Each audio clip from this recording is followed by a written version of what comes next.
इसलिए सब साधकों से प्रार्थना है, तुम्हारा भाव बढ़े ना बढ़े, तुम्हारा मन लगे ना लगे, ना मन लगने पर, ना भजन होने पर भी तेसाम हम समुद्रता मृत्यु संसार सागरात, इस मृत्यु संसार सागर से मैं तुम्हें पार करूंगा, मेरे भगवान कहते हैं। वही बात मैं मिला करके कह रहे हैं। तुम्हें चिंता अपनी नहीं करनी, पर तुम्हें हमारे नियम के विरुद्ध नहीं चलना।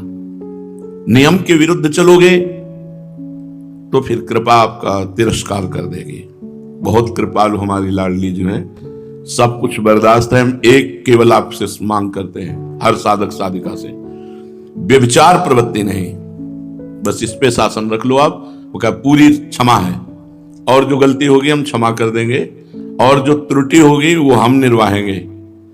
आपको भगवत प्राप्ति के लिए हमारे प्रभु हमारे साथ है, हमारी प्रिया जो हमारे साथ है, उनके बल से कह रहे हैं कि आप पड़े रहोगे तो भगवत प्राप्ति हो जाएगी। क्योंकि पड़े कहां हो? वृंदावन में। पड़े किसके लिए हो? श्री जी के लिए। बस ये भरोसा भगवत प्राप्ति करा देगा। अगर आपका चिंतन बिगड़ता है, उसका उपाय बताया है हमने। अपना कमरा बंद करो, एक दिन भोजन छोड़ दो, 2 दिन भोजन छोड़ दो, खूब नाम जप करो, ऐसे चला जाता। परमार्थ में ऐसे ज्यादा इसमें उकताहट नहीं और ज्यादा इसमें परेशानी नहीं। उपवास आदि के द्वारा मन को ठीक किया जाता है। उपवास बहुत बड़ा नियम है। जहां आपका मन खराब हो, उपवास कर लो 1-2 दिन का, अपने आप ठीक हो जाओगे। मन चंचल हो, उसको ठीक करने का सीधा हमने अपने जीवन में अनुभव किया, उपवास। आप लोग भगवत मार्ग के पथिक हैं, आप भगवत पार्षद हैं, आपके द्वारा ऐसी त्रुटि नहीं होनी चाहिए। अगर कहीं ऐसी अंदर बात है, 1-2 दिन उपवास करो, नाम जप करो, शांत रहो। वृत्ति आई है, चली जाएगी। आगमा पाइनो अनित्यास तास्तितिक्षस्व भारत, ये चंद मिनटों की वृत्ति होती है। अगर इसे संभाले तो सेकंड में संभाल सकता है, 1 सेकंड में उदासीन होकर खत्म। ये हमारी बात मान लो, गांठ बांध लो। हर साधक साधिका से प्रार्थना है, कहीं की भी हो, किसी भी संप्रदाय के हो, चाहे गृहस्थ हो चाहे विरक्त हो, काम रूपी शत्रु से बचने के लिए हर समय तैयार रहो। कोई रास्ता मत दो उसको। अगर आपको ज्यादा विक्षेप पड़ रहा है तो 1 दिन 2 दिन 3 दिन केवल जल पे रहो जाओ। देख लो, करके तो देख लो। जल केवल पी के रह जाओ, फिर देखो आपकी वृत्ति कितनी भगवदाकार होने लगेगी। आपकी शांत वृत्ति हो जाएगी, भगवदाकार शुद्ध सतोगुण जागृत हो जाएगा। काम आदि तो रजोगुण में आते हैं। हमें देखना यह है कि हमारा चिंतन न छूटने पावे। भाव घटा बढ़ा मिटा, इससे कोई लेना देना नहीं। साधक को देखना है हमारा नाम सुमिरन चल रहा है कि नहीं, नाम चिंतन चल रहा है कि नहीं। अपनी चिंता मत करो, अपनी ओर देखो मत, तुम भगवान के शरणागत हो। जब तुम अपनी ओर देखते हो तभी तो काम आता है। शरीराभिमान में ही तो काम आता है, ऐसे थोड़ी काम आता है। हमारे लिए बहुत बड़ा युद्ध क्षेत्र है, सहना पड़ेगा। वृंदावन में जो कबहूं कछुक भजन नहीं होए, रज तो उड़ी लागे त नहीं पीवे जमुना। तो यमुना जी का पावन प्रवाह से वायु स्पर्श करके आ रही परम धाम वृंदावन में लाडली जी के घर में पड़े, हमारा तो कल्याण हो ही गया। पर गलत आचरण नहीं। जैसे तुम किसी की नाव में बैठ गए तो बैठ गए निश्चिंत होकर के, तैरने की फिर सोचो मती। और ये समुद्र ऐसा है, भव समुद्र, इससे तैर कर कोई पार नहीं पा सकता। इसमें बहुत विशाल मगरमच्छ है, काम क्रोध लोभ मोह मद मत्सर। तो हरिवंश नाव में बैठ गए, हम सब बोट में बैठ गए। श्री हरिवंश प्रताप नाम नौका निज खेवक, भव सागर सुख तरत निकट हरिवंश जो सेवक। नाव में बैठे हो और इधर उधर चेष्टा भी कर रहे हो तो नाविक को परेशानी होगी और उतार देगा। अरे इधर क्यों ले जा रहे हो, अरे उधर क्यों ले जा रहे हो, कहीं डुबो ना दो, कहे इछल कूद तो कहे चल तुम उतरो। जब तुम्हें विश्वास नहीं तो उतरो। तो हम गुरु की नाव में बैठ गए, हम हरिवंश नाव में बैठ गए। अब हमें चिंता नहीं, डुबो दो चाहे पार ले जाओ, हम आपकी नाव में बैठ गए। और इस नौका में बैठने वाला आज तक डूबा नहीं है, भव समुद्र से पार ही हो गया है। जो गुरु की नाव है, जो भगवान की नाव है, जो आचार्य की नाव है, एक ही बात है, भक्ति भक्त भगवंत गुरु चतुर नाम बपे। भगवान शंकराचार्य जी से शिष्यजन पूछते हैं, अपार संसार समुद्र मध्य समज्जतो किम शरणम, मैं इस संसार समुद्र में डूब रहा हूं, तो इस संसार समुद्र से पार होने किसकी शरण में जाऊं? शरणम की मस्ती, किसकी शरण में जाऊं? तो उनका गुरु कृपालो कृपया वदेत, श्री विश्वेश्वर पादांबुज दीर्घ नौका। गुरुदेव कृपा करके हमें बताए कि विश्वेश्वर भगवान के चरणारविंद रूपी नौका में बैठ जाओ, अपार संसार समुद्र से आप पार हो जाओगे। तो हमें भगवान गुरु आचार्य एक ही है। हम हरिवंश रूपी नौका में बैठ गए, हरिवंश प्रताप रूपी नौका में बैठ गए, हरिवंश नाम रूपी नौका में बैठ गए, हरिवंश धाम रूपी नौका में बैठ गए। अब हमें अपने कल्याण की क्या चिंता, पर बेपरवाह होकर गलत आचरण में नहीं, बेपरवाह होकर भजन की मस्ती में आया जाता है। आज से तुम निश्चिंत हो जाओ, समर्पण कर दो अपने को और बैठ जाओ इस नौका पे। बेपरवाह होने की बात है ये। भजन अगर आप तभी करें, भजन छोड़ दोगे तो फिर इधर उधर चिंतन आप संभाल नहीं सकते हो, क्योंकि भगवत भाव को तो प्राप्त नहीं हो गए हो।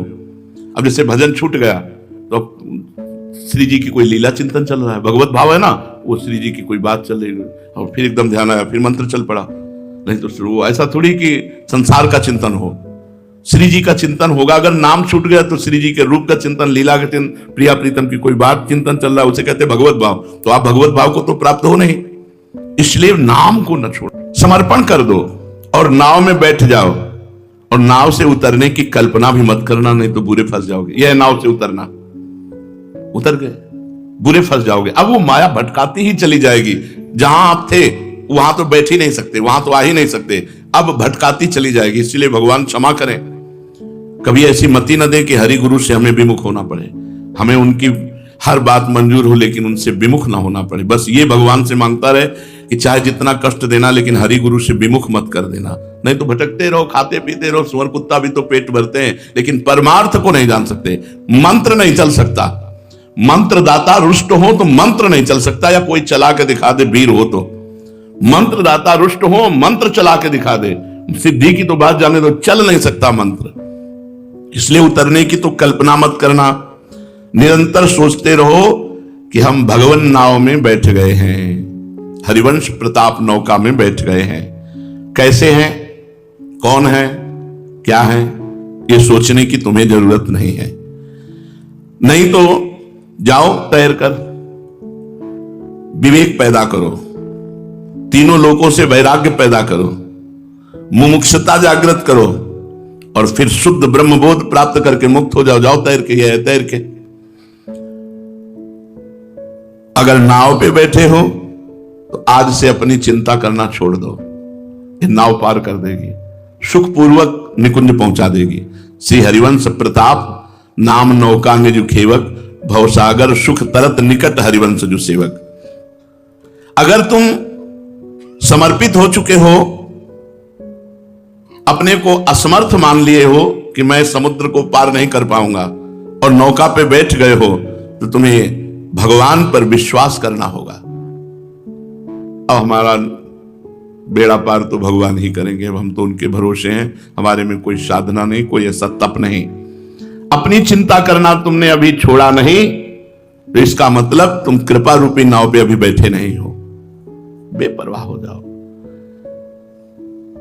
भगवत मार्ग में चिंता का स्थान नहीं है, एक चिंतन का स्थान है, मात्र भगवान के चिंतन का।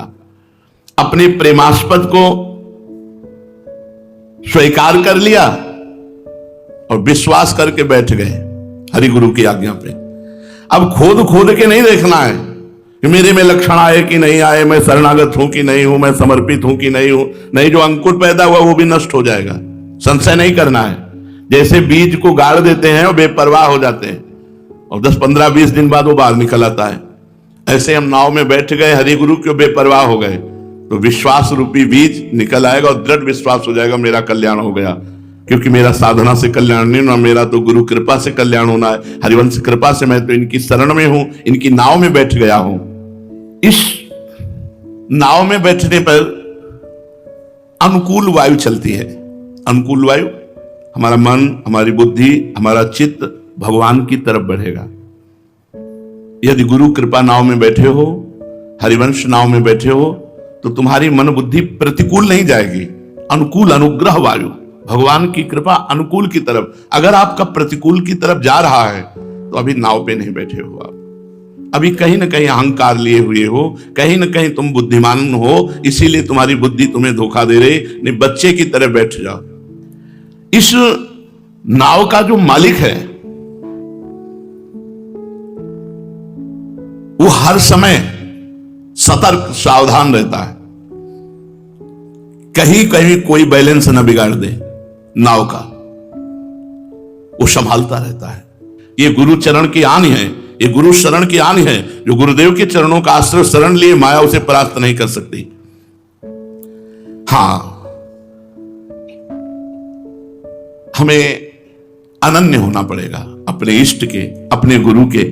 हम एक द्वार पर पड़े रहें, हम अनेक द्वारों पे भटकने वाला स्वभाव हटाएं, एक द्वार पे पड़े। अब अनन्य होकर के हम, यही है नाव पे बैठना कि अब हमारा कोई अन्य आश्रय नहीं। जैसा एक संत को हमने देखा, हमारे कुछ दिन सेवा में आते थे, हित धाम में थे, तो एक दिन उनका चला ऐसे हटा तो देखा पूरे शरीर में उनके काले दाग बने हुए थे, डंडे के मोटे मोटे। अरे हमने कहा ये कैसे हो गया? उनका गुरुदेव ने कृपा की। हमने कहा यार कैसे गुरु हैं तुम्हारे इतना? उन्होंने बोले बस महाराज गुरु जी के विषय में मत बोल देना कुछ। वाह यार तुम्हारी गुरु निष्ठा, धन्य है गुरु। पूरे शरीर में, पीठ और फिर सब अचला खींच के हमने देखा, पूरे शरीर में काले दाग बने हुए थे। ऐसा लग रहा था जैसे रबड़ से मारा हो कि एकदम चिपक करके पूरे सब बने हुए थे। उनका गलती क्या हुई? बोले बिना गलती के भी मार सकते हैं, तो पूरा जीवन उन्हीं को समझ। आज देख रहे एक अचला लंगोटिया खड़ा ऊपर महंत है अपने गुरु जी का, जहां उसके गुरु जी कलकत्ता में, तो वहां का महंत है, वहां का पूरी सब देख रेख कर रहा है। गुरुजन कसते हैं, इसलिए मन में कोई संदेह मत करो। हम आपसे कह रहे हैं कितनी भी बड़ी गलती हो जाए, कुछ भी हो जाए, बस एक चीज कभी मत छोड़ना। मैं आपको नहीं छोड़ सकता, बस अगर आपकी भूमिका ना बदल जाए तो बताना, आपके हृदय की स्थिति ना बदल जाए तो बताना। गुरु कृपा कृपा होती है, पर वैसे थोड़ी होती है, अनन्य आश्रय से होती है, अन्य आश्रय नहीं, अनन्य आश्रय से। जिसको भगवत मार्ग पे चलना है उसको पहले अपने मार्ग पर विश्वास करना, संदेह नहीं करना कि मैं नाव में बैठा हूं कि नहीं बैठा हूं, अगर भजन नहीं होगा तो भगवान नहीं मिलेंगे। ऐसा भजन है पाथे, रास्ते का भोजन, और रास्ता कट रहा है नाव से।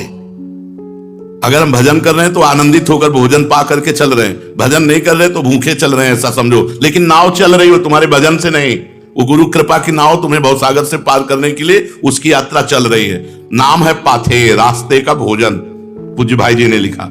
इस मार्ग का पाथे है नाम। जितना नाम जप करोगे उतने छके हुए चलोगे भगवत मार्ग में। नाम जप नहीं करोगे, गुरु आश्रित हो तो भूखे बैठे चलोगे। रास्ता तो तय होगा लेकिन क्षुधा से युक्त होगा। ये कामना, वो वासना, वो चिंता। और नाम जप कर रहे तो वासना, चिंता, कामना सबको मिटा देगी। अपने मार्ग में दृढ़ निष्ठा रख लो। अब जो कुछ होगा हरिवंश प्रताप से होगा। देखना तुम सचमुच अपने जीवन का दर्शन करना। जो बड़ी बड़ी साधनाओं से परिवर्तन नहीं होता, ऐसा परिवर्तन तुम्हारा हो जाएगा। जो बड़ी बड़ी साधनाओं से परिवर्तन नहीं होता, ऐसा तुम्हारा परिवर्तन हो जाएगा। जीवन में सच्ची चाह पैदा करके विश्वास पूर्वक आश्रय ले लो, बस काम हो जाएगा। वृत्तियां ये अस्त व्यस्त रहती, बार बार आती जाती, इनका भरोसा नहीं कि हमारी वृत्ति भगवान में लग रही कि नहीं लग रही। हम भगवान के हैं। ये वृत्तियां तो दगाबाज हैं, ये तो संसार में लग जाएंगी, ये तो माया में लग जाएंगी। तो हम माया के थोड़ी हो गए, हम तो भगवान के हैं। दृढ़ विश्वास रखो, ये सब ठीक हो जाएगा। घोर बड़े से बड़ा अपराध हमारे प्रभु खड़े मिलेंगे यदि तुम्हारा समर्पण ठीक है तो। पर यह उसी का हो सकता है जिसकी बुद्धि नहीं काम करती। जिसकी बुद्धि चलती है वो फिर माया में फंसता है। जीवन में सच्ची चाह और विश्वास पूर्वक बैठ जाए यार, भगवत प्राप्ति अपने आप हो जाएगी। हम भगवान के हैं इस बात से हो जाएगी। बहुत सुंदर साधन है ये शरणागति, बहुत सुंदर है। केवल भगवान की शरण में होकर, नौका का मतलब भगवान की शरण में होकर बैठ जाओ। हम लोग क्या कर सकते हैं? हम जब देखा अपने को तो गिरा पाया, और जब प्रभु को देखा तो दौड़ते पाया। हम अपनी तरफ क्यों देखें? हमसे नहीं हो पाएगा। आप देख लो, हम बैठ गए हैं आपकी तरफ, बस सब बात बन जाएगी। अब ऐसे ही रहना प्रभु की तरफ, ये नहीं होगा हमसे, जब ये नहीं हो सकता तो फिर ये कैसे हो गया? अगर वो हो रहा था तो ये भजन क्यों नहीं हो सकता? चतुराई नहीं चलेगी, प्रभु से चतुराई नहीं चलेगी। हमसे कुछ नहीं होता तो शब्द याद कर लो, हमसे कुछ नहीं होता। जब नहीं होता तो फिर नहीं होता हमसे कुछ। अगर भगवान ने मिल जाए तो हमें बता देना, तुमसे कुछ नहीं होता, तुम्हें भगवान की प्राप्ति होगी। पर कुछ नहीं होता है, ये नहीं कि गलत आचरण हो रहे हैं और भगवत आचरण में कह रहे हो हमसे कुछ नहीं होता, फिर पिटोगे, फिर नरक जाओगे। कुछ नहीं होता तो कुछ नहीं होता, इससे बड़ा सिद्ध कौन है? जिससे कुछ ना हो उससे बड़ा सिद्ध कौन है? यही सिद्धावस्था है कि हमसे कुछ होता नहीं, यही सिद्धावस्था है कि हमसे कुछ नहीं होता। जो हो रहा है वो भगवान से हो रहा है। भगवान गलत आचरण की तरफ प्रेरणा नहीं देते, ध्यान रखना। जहां भगवान तो वहां सत्य है, सच्चिदानंदमय है, धर्ममय है। भगवान की नौका पर बैठे हो, ए भाई, थोड़ी सी गलती पूरे जीवन को नष्ट कर देगी। गुरु विमुख हो जाना, हरि विमुख हो जाना, इससे बड़ा दुर्भाग्य क्या हो सकता है? इसलिए बहुत सावधान रहो। आप लोग गुरु नौका पे बैठे हो और यही गुरु नौका आपको भगवान तक पहुंचा देगी। बस बैठे रहो,